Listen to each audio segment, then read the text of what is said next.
Hello everyone, this is Terry from Genkigamingtv, and we're officially back with another Yokai Watch ShadowSide themed video. And some of you may be saying, why are you doing another ShadowSide video right now? The reason is because I found out that people are doing tier lists and that they're a thing. And I kind of wanted to explain my tier list decisions and just give you guys a little bit of extra background behind some tier picks.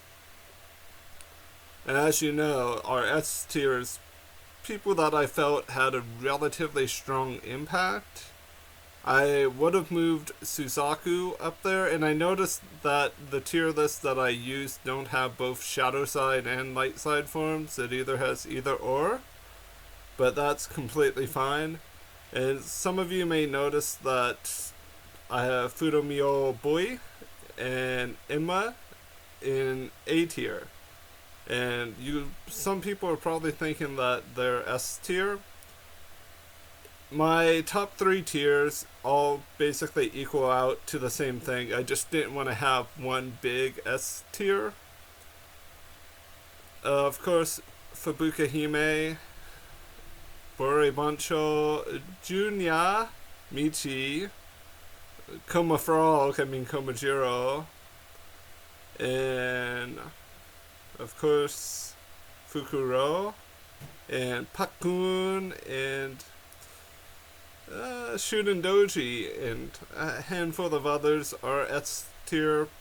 Some of the S tier picks that I made, like Papa Bolt and Azure. Is it Azure Dragon or Azulung?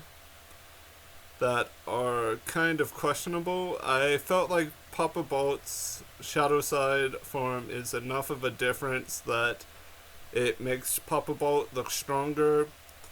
And some of my favorites are just like picks that, or yokai that I feel like I had a really good connection with during the series.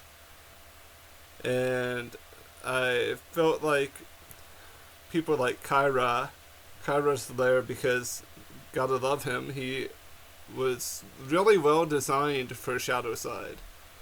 And when I say well designed, I feel like his design allowed for him to be used in multiple series, not just Shadow Side.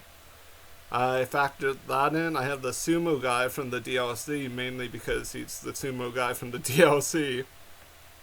And some of you may be saying, why is Shogunyan in A tier? Shogunyan is cool. Same thing for Mashiro Barber in its light side form, though shadow side form would also be there.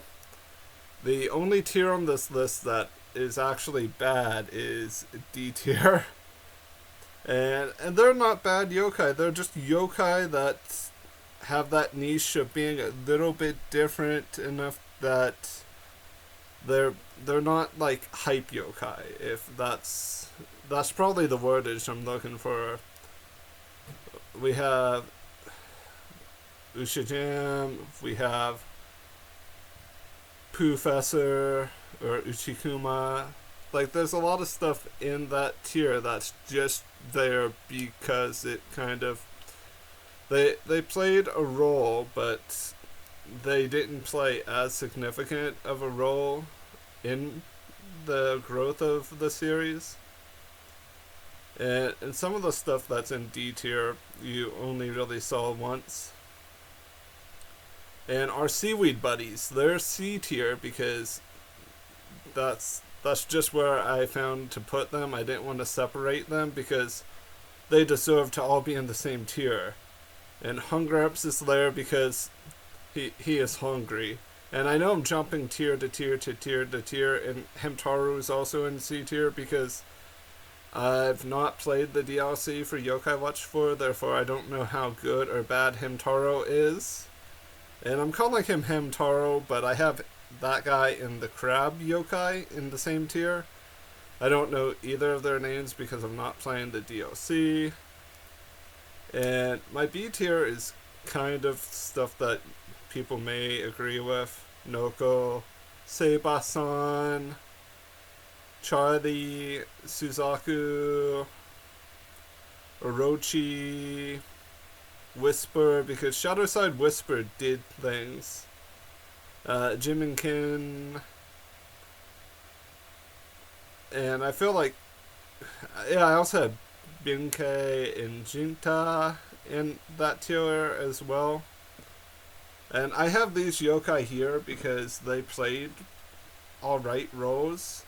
They're fairly memorable. It's only really D tier that I didn't really have a really solid, memorable connection with. Like, C tier and up, like, unless it was DLC, you kind of had a vivid picture of who they were, what they did. And yeah, that's really kind of it for this tier list. I had fun making it, and it was just a great experience. And now you know why some things are in some tiers, and that people who put Michi and Junior in D or F tier have problems. I'm just gonna say that. Come at me, bros. I'm kidding. Don't come at me. But I get that everyone's opinion is different. But do be kind to recurring characters, even if they're a joke. And Omatsu is S tier because reasons. Omatsu is useful. Or was very useful when Omatsu was used.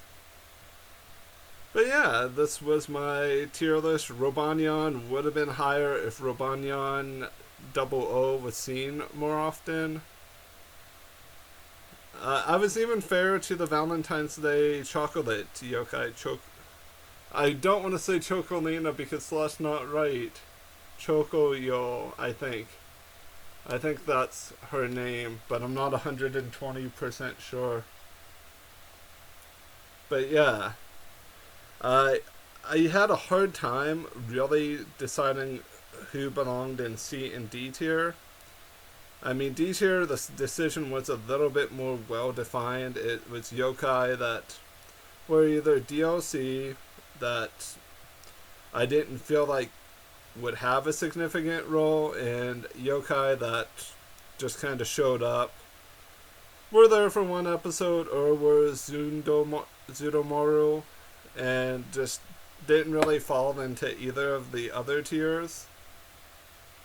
Like, everything else mostly lines up. I wanted to separate all of both Akinori and I forgot his name.